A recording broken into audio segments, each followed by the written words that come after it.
hectares, c'est la superficie du domaine agricole communautaire de Itato. Sur place, différentes activités y sont pratiquées et c'est le domaine qui abrite la plus grande exploitation aquacole du Sénégal. Avec 1 hectare, le DAC a créé 1000 emplois. Ibrahima Ndong, visite guidée.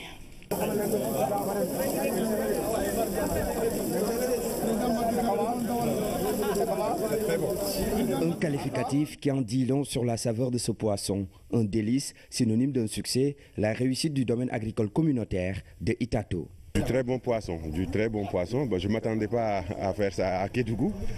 Et aujourd'hui c'est possible. Cela prouve que la vision du président de la République est réalisable. Cela prouve encore que la vision du président de la République est révolutionnaire. Bienvenue à Itato où l'on trouve la première exploitation aquacole du Sénégal aménagée sur une superficie de 1000 mètres carrés. On avait dit 300 tonnes par an, mais c'est plus que ça. Okay. Mais sur la base 300 tonnes déjà c'est rentable. Okay. Donc c'était exprès. Et le système de faire cette pisciculture-là à côté d'un centre de maraîchage n'est pas fortuit. Et là, on peut le faire partout. Partout où on a même de l'eau de forage, on peut faire de la pisciculture. La première récolte dans ce domaine a été faite en février 2015, mais avant d'arriver à ce stade de commercialisation, tout un processus à respecter. Pour l'instant, on fait la reproduction de façon naturelle, par bassin, de façon naturelle. Donc,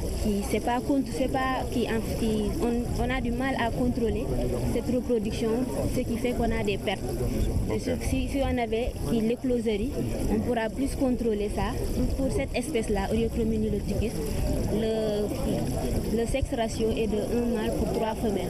Donc, pour l'instant, on a lancé la reproduction dans les bassins de 20 mètres cubes. Donc, on a 20 mâles pour 60 femelles.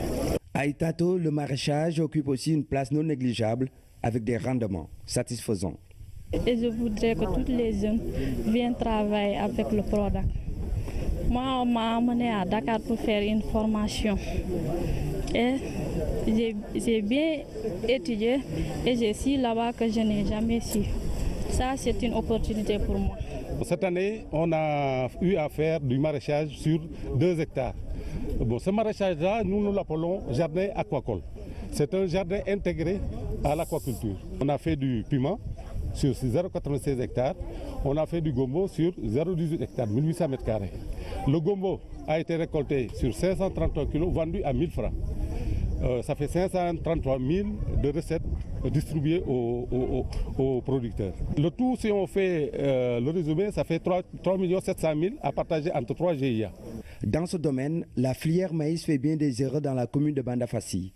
Preuve par l'exemple, nous allons à la découverte du vieux Touré. Il a commencé à produire des rendements importants depuis 2014, date d'existence du DAC. 10 hectares là, Bayonne, 30 tonnes. J'avais 10 hectares l'an passé pour un rendement de 30 tonnes. Je rends grâce à Dieu, le PRODAC a mis à ma disposition un tracteur et des engrais.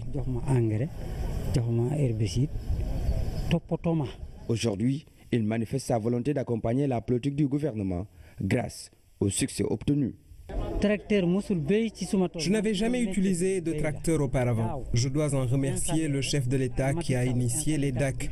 Grâce au PRODAC, en 2 ans, j'ai eu 5 millions de francs de bénéfices. On a aussi réussi à employer beaucoup de jeunes qui travaillent par ici.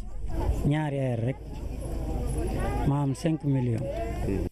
Itato est un domaine agricole communautaire qui s'étend sur une superficie de 1000 hectares. Il est situé entre les collines de Bandafassi et les chutes de Dindiferlo, ce qui fait que le DAC jouit d'une position stratégique. Elle longe le fleuve Gambie sur toute son étendue, sur les 1000 hectares plutôt. Et effectivement, nous avons ici, nous sommes dans une zone où vraiment nous avons 6 mois de pluie et un type de sol qui est adapté à toutes sortes de spéculations et qui fait qu'effectivement, vous voyez, nous faisons les grandes cultures. Le poisson faisait 700 km pour atterrir à Kédougou. Aujourd'hui, le poisson est à 1 minute de Kédougou. Les jeunes de Kédougou, les jeunes de la commune de Bandafassi se retrouvent aujourd'hui dans le DAC.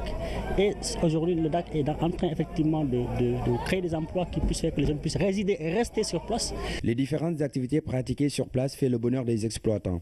Toutefois, le DAC nécessite une digue de protection pour protéger les cultures face au débordement du fleuve Gambie. Un fleuve qui est sorti de son lit il y a de cela quelques jours et qui a sévèrement touché les récoltes, occasionnant ainsi une perte de 2 millions de francs CFA aux grandes dames des exploitants.